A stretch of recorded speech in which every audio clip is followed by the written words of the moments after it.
Sí, en enero.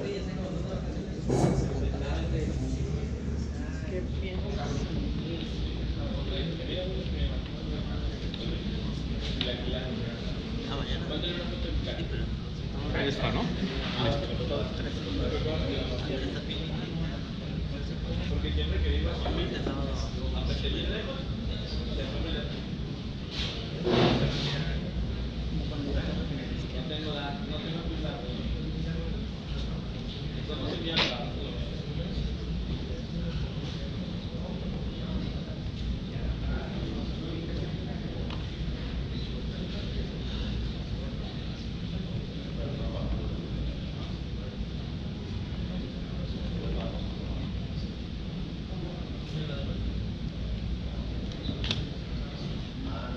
Bueno,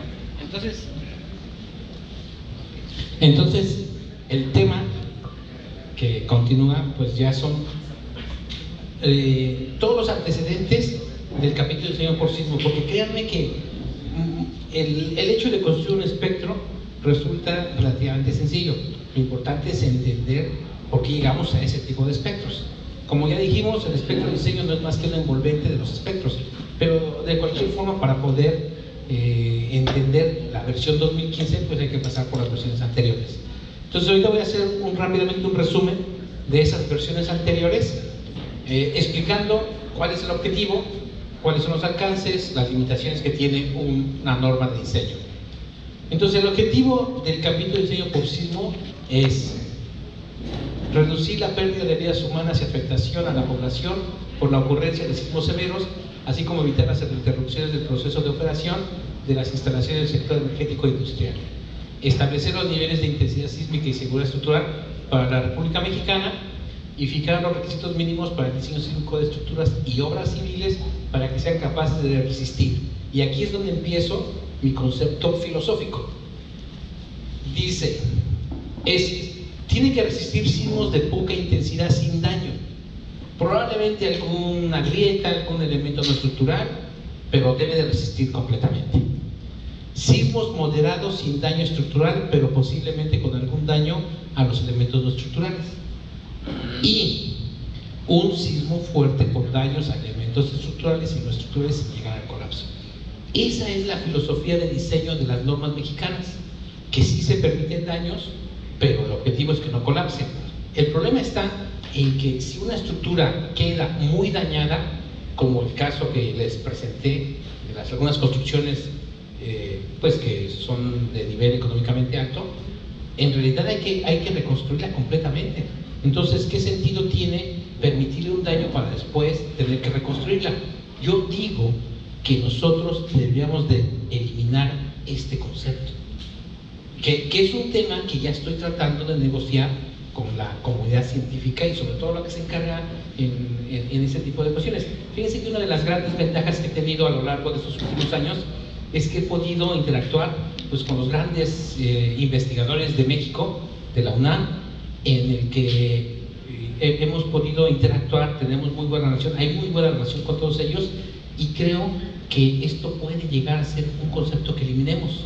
Así como se ha eliminado el método simplificado, yo creo que el concepto de aceptar daño en las construcciones también tendríamos que empezar a trabajar y eliminarlo. Tenemos que pensar en que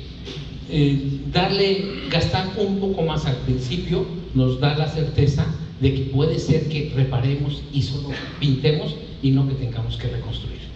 Y aquí pongo unas láminas de García Jarque.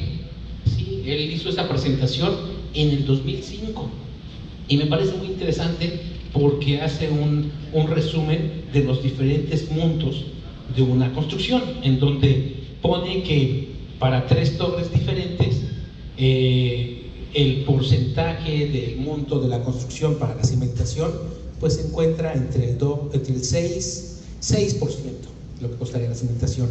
La superestructura se encuentra entre el 24 y el 31%, es decir que estas dos partes representan a lo más el 37% del valor de la construcción. Entonces, aquí mi reflexión es que, ¿y si hubiera sido el 40, el 35, el 33? ¿Qué pasaría?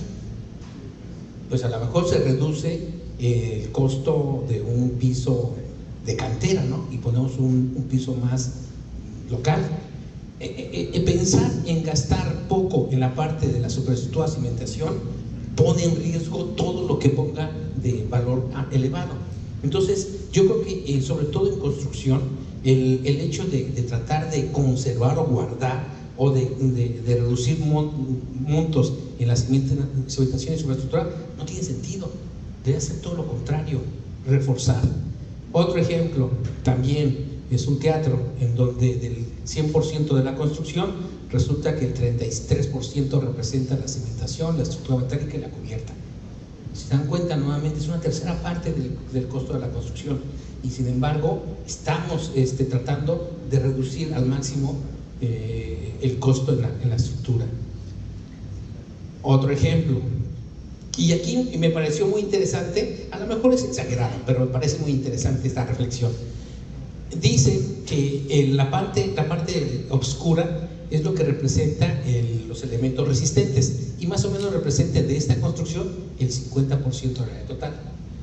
Para la Basílica de San Pedro resulta que los elementos resistentes se reducen al 25%, y en una comparación extrema, para la Torre Sears resulta que los elementos resistentes representan solo el 2% del área construida.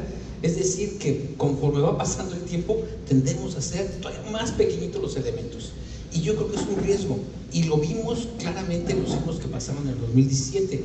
Muchas construcciones que tenían elementos robustos no les pasó nada, absolutamente nada. Solo aquellas que tenían una mala estructuración, elementos pequeños o no habían elementos estructurales, fueron las que tuvieron mucho daño. Entonces, si se dan cuenta, pretender reducir al máximo los elementos resistentes para dar mayor área, pues no tiene sentido, sobre todo porque ponemos en riesgo la estabilidad de la construcción. Y en esa misma presentación aclara conceptos claros sobre precisión matemática. Según dice Vitelmo Bertero, si él tuviera que vivir en un edificio bien estructurado pero analizado con métodos aproximados, o en uno mal estructurado pero bien analizado con métodos computarizados y exactos, viviría en el primero. Claramente, ¿no? Yo creo que aquí el ser prácticos nos va a dar un mejor resultado que el querer ser exactos. El querer imponer métodos no lineales y métodos sofisticados de diseño, yo creo que no tiene tanto sentido si estamos olvidando otras etapas de la construcción. Acuérdense que uno de los grandes problemas que tenemos en la construcción, además de la parte de diseño y el uso de materiales y una buena construcción, es la supervisión, y en muchas ocasiones la supervisión no existe. Es ahí donde tenemos que también actuar. Yo creo que el tema de la Plaza Arts de la Ciudad de México tuvo un problema grave porque quisieron añadir un elemento y no hubo una supervisión, o no hubo alguien que realmente verificara lo que se iba a hacer. Entonces, querer hacer cosas complicadas, sofisticadas, no tiene sentido, y esa es una cosa que he ido adquiriendo a lo largo de estos años. En realidad debería ser práctico la aplicación de todos los criterios de diseño. ¿Por qué hacerlos complejos? Al hacerlos complejos, lo que estamos es no haciendo fáciles de aplicar y de alguna manera no motivando a que se utilicen análisis sísmicos. Y de ahí viene la forma en cómo ha ido evolucionando los criterios de diseño sísmico del MDOC, porque pasamos de una forma muy fácil de aplicar a una forma compleja de aplicar, y terminamos regresando a la versión inicial. Por eso les decía que es importante ver la evolución, porque eso nos va a ayudar mucho a entender. Entonces, ¿cuál es el alcance de este documento? Bueno, el alcance es que estas recomendaciones son obligatorias para el sector energético o industrial, o todo aquello que tenga relación con ello, ¿sí? Y son de aplicación nacional. En aquellos municipios y o estados que cuenten con normas de diseño sísmico, para las estructuras del sector energético se deberá tomar el espectro de diseño transparente más desfavorable. Y aquí viene una condición que pusimos y amarramos para que la aplicación del MDOC sea forzosa. Estamos solicitando que se deberá tomar el espectro de diseño transparente más desfavorable. En ningún reglamento nacional existen espectros transparentes, solo en el MDOC y actualmente en las normas técnicas complementarias. Aunque en las normas técnicas complementarias en la versión 2004, en su apéndice sí usaban espectros transparentes, porque ahí se tenían factores de sobresistencia y de utilidad en forma independiente. Ya en esta versión 2017 ya son espectros transparentes, pero desde el 2008 nosotros trabajábamos con espectros transparentes. Otra cosa, limitaciones. Obviamente no tienen aplicación fuera en estructuras costa afuera, aunque son importantes, sobre todo porque si estamos construyendo plataformas marinas y sí es importante tomarlo en cuenta. Después, para sistemas estructurales no incluidos en este capítulo, deberá construirse un espectro específico de sitio conforme a estas recomendaciones. ¿Por qué razón? A partir de ahora vamos a hablar de espectros elásticos o espectros transparentes, es decir, espectros que no están relacionados con el sistema estructural. Y cuando hay sistemas estructurales que no están incluidos en este apartado, lo que se recomienda es que se construya un espectro de sitio, porque eso garantiza tener un espectro para hacer análisis no lineales, análisis dinámicos. Los reglamentos, como decía, tienen como objetivo proveer todos los criterios de diseño sísmico de sistemas estructurales, pero si no los tenemos, pues no tendríamos que darles la facilidad de cómo hacerlo, y esa es una de ellas. ¿Qué significa esto? Que tanto factores de sobresistencia y ductilidad como fracción de amortiguamiento deberán obtenerse con pruebas experimentales avaladas por autoridades responsables. Si nosotros no proporcionamos esa información, se permite obtenerlos, solo que tienen que estar avalados por autoridad, pero eso deja transparencia, permite que se utilicen espectros que tenemos aquí y no necesariamente el sistema estructural debe estar contenido aquí. Ahorita vamos a ver todos sus detalles, porque al final el uso de factores es solamente usar 1, 2, 3 o 4 si tengo claramente identificado el sistema estructural, pero si no lo tengo, empiezan las dudas. ¿Qué factor voy a usar? Es ahí donde nosotros quisimos aclarar con esto. Y por último, los factores y combinaciones de carga, como había dicho. Si tienen manera, por favor, de conectarse a internet de su celular, porque no hay aquí ahorita en el espacio, ya está en la carpeta que les compartimos, la carpeta que nos dio el doctor, donde viene toda la información. De hecho, ahorita empezamos a circular 2 USB para que mientras escuchan la presentación del doctor, pues puedan ir instalando un software que se llama Dectra, porque se va a utilizar en unos minutos. Dectra y Excel. Entonces, por favor, si checan para que lo vayan instalando. Gracias. Entonces, este tema, como les dije, combinaciones de acciones, ya está en Amazon y pueden acceder a ello. Uno de los grandes problemas que tenemos es que existen criterios de diseño para cálculo de fuerzas sísmicas, de viento, pero resulta que no tenemos factores de combinación que son fundamentales. Y entonces aquí se utilizan de todo, otras partes, sobre todo de Estados Unidos, ¿no? Bueno, entonces, ¿cuál es el objetivo del capítulo de diseño por sismo? Fundamentalmente construir el espectro y el proceso para construir las fuerzas sísmicas. Esto va a entrar como una carga accidental a nuestro modelo. Acuérdense que nosotros debemos tomar en cuenta al menos 3 tipos de cargas: carga muerta, carga viva y la carga accidental. Y esto es únicamente la carga accidental. Ya los factores de carga pues tendrán que tomarse del documento de factores de carga. Hasta ahí vamos a llegar. Nosotros vamos a llegar aquí y vamos a calcular fuerzas sísmicas por el método estático y los vamos a comparar con el método dinámico. Les estoy dejando una carpeta del programa SAP 2000, que no es, por supuesto, la versión grande, es la versión estudiantil, pero para fines del ejemplo que vamos a hacer es suficiente. Entonces, para que lo instalen, y lo pueden instalar y no afecta con las versiones SAP que puedan tener. Entonces, como antecedentes, fíjense que como antecedentes es importante ver nuestra historia. Y desde el 65 nosotros tenemos, incluso desde antes, con los grandes investigadores, Rosenbluth, Esteva, Meli, pues ya la ingeniería sísmica ya repuntaba.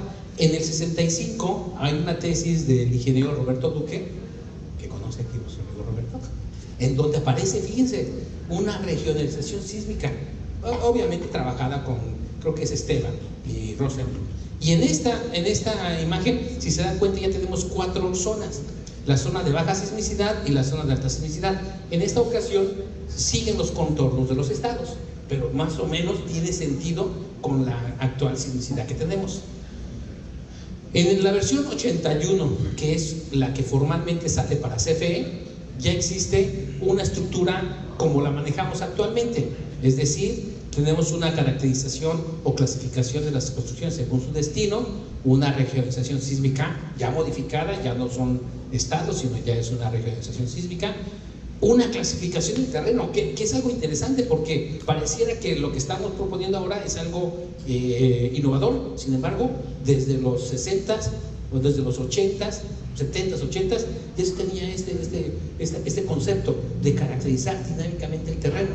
Nosotros caracterizamos el terreno con tres grupos, terreno tipo 1, tipo 2, tipo 3, pero en realidad, estrictamente hablando, tendríamos que determinar la velocidad de onda de corte de los estratos.